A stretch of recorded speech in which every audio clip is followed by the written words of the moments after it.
Essentially, sabr, the first is sabr ala ni'am, which is to be patient with the blessings that Allah subhanahu wa ta'ala has given you, which means that you use them for the sake of Allah subhanahu wa ta'ala. And so it's very important to recognize that your health is for a reason. Some people expend their health in disobedience to Allah subhanahu wa ta'ala. That's a squandering of the gift that you've been given by your Lord.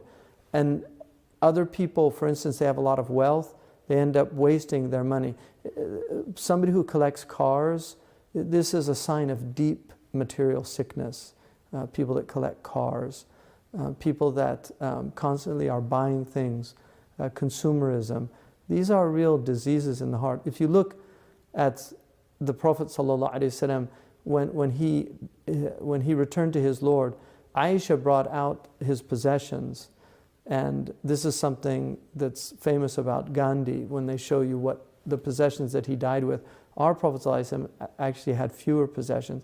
He really was uninterested in worldly possessions. He had what he needed. And so we certainly don't have to do that. There's nothing wrong with having worldly possessions. And if you have wealth, it's a blessing from Allah, as long as you're paying your zakat and helping others. But at what point is enough? And so being patient with blessings means using those blessings for good things, for purposeful things, for meaningful things. So that's very important. And then also being patient with the tribulations that come in your life. One of the Arab poets, he said, ثَمَانِيَةٌ تَجْرِي عَلَى النَّاسِ كُلِّهِمْ وَلَا بُدَّ لِلْإِنسَانِ يَلْقَى ثَمَانِيَةٌ. There are 8 things that will happen to every human being, and every human being will eventually see these 8 things.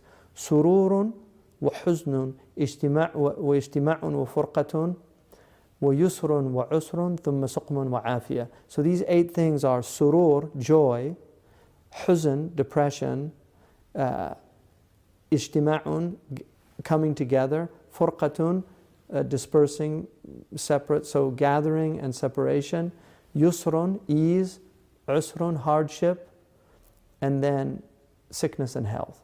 So this is the nature of the world. It's tilka al-ayyam nudawiluha bayna nas, that there's a constant turning of events. In fact, Seneca, one of the great Roman philosophers, he was a Stoic, he said that always remember, fortune does what it pleases. And what he meant by that is, he actually said, never trust prosperity. Never trust prosperity. When you're in a prosperous situation, be grateful, but recognize it could all go very quickly. We see people commit suicide because the stock market crashes, or because their company goes bankrupt. These are people that are so attached to the material world, when they lose their material things, they completely collapse and fall apart. So being patient in tribulation is extremely important to have that quality. So it's not having hala'.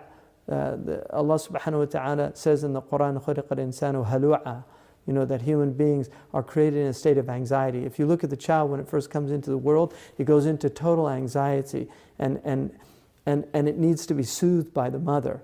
That embrace of the mother, as you transition into adulthood, that's the divine embrace. It's recognizing that Allah subhanahu wa ta'ala is there always to give you solace, even in the worst of tribulations. And so it's very important that we transition out of that state of hala'. Just as the mother removes that state from the infant, Allah subhanahu wa ta'ala will always remove that state for the individual who believes sincerely. One of the extraordinary verses in the Quran about this is مَا أَصَابَكُم مِّن مُّصِيبَةٍ فَبِإِذْنِ اللَّهِ. There's no calamity that afflicts you except by the permission of إِلَّا بِإِذْنِ اللَّهِ, except by the permission of God. وَمَن يُؤْمِن بِاللَّهِ يَهْدِ قَلْبَهُ. And whoever believes in Allah subhanahu wa ta'ala, Allah will guide his heart. So whoever believes in Allah subhanahu wa ta'ala, Allah will guide his heart. In the commentaries, what they say is that Allah subhanahu wa ta'ala will, every affliction that comes to you, it's illa bi'idhnillah. It's by the permission of God. It's from the qadr of Allah subhanahu wa ta'ala. وَمَن يُؤْمِن بِاللَّهِ يَهْدِ قَلْبَهُ. Whoever believes in Allah, Allah will guide his heart. In other words, if you believe that, if you're absolutely certain of that in your heart, Allah subhanahu wa ta'ala yahdi qalbah. He will guide his heart to tranquility and accepting the decree. And so this is actually moving to a higher maqam now. You're moving into a much stronger maqam of faith. So that's really, really important to remember that. And then the sabr ala ta'a, which is that you maintain patience with your devotion. There's people that slack off. Some people come back to Islam during Ramadan, and then when Ramadan's over and the abalisa have been released back into the dunya, they fall back into their the bad patterns before Ramadan. We see this in many, many people. There has to be a continuity in your practice. And so this is sabr ala ta'a, that you have to be continuous in your practice. So the first is patience with blessings, patience with tribulation, patience with your devotional practice, being consistent in your prayers. Inna salata kanat ala al-mu'minina kitaban mawquta.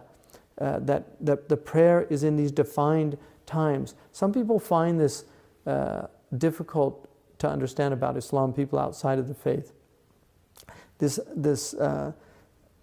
punctiliousness, this idea of specificity, that we have these regimented times of prayer. Even though the prayer time has some space, but actually this discipline of recognizing that I have to, 5 times a day, go back and recenter myself. And then this discipline of time, because time, one of the things about time is that it's dissipating. وَالْعَصْرِ إِنَّ الْإِنسَانَ لَفِي خُسْرٍ. By time, verily the human being is at loss. We're losing, time is passing. And every instant we'll never gain it back. إِلَّا الَّذِينَ آمَنُوا وَعَمِلُوا الصَّالِحَاتِ. Except those who are investing their time with belief and good actions. وَتَوَاصَوْا بِالْحَقِّ وَتَوَاصَوْا بِالصَّبْرِ. And they enjoin truth, and because those who enjoin truth will always be opposed, they have to be patient. So not only do they enjoin truth, but they also enjoin patience. Patience in blessings, meaning using those blessings for the sake of Allah subhanahu wa ta'ala. Patience in tribulation, meaning recognizing that everything comes from God. And tribulations are either for sins that we've accrued or for raising us up in degrees. It's one or the two. Usually it's actually sins. In fact, Ibn Taymiyyah said if you, man tatabba' al-Quran, the one who really follows closely the narrative of the Quran, bil-istiqra', by a type of reasoning, he will conclude, by inductive reasoning, by looking at all the particulars, he'll conclude that the vast majority of calamities actually happen because of what human beings have done. So we bring it on ourselves. And unfortunately, one of the calamities involved in that is that the innocent also are affected by the sins when they're public of individuals. So it affects the whole group, despite the fact that only some of the people are wrongdoers. So this is one of the trials of life on earth. So inshallah, in the next session, I'll go through the 8 karamat that come from patience. Jazakumullah khairan. Wassalamu alaikum wa rahmatullahi wa barakatuh.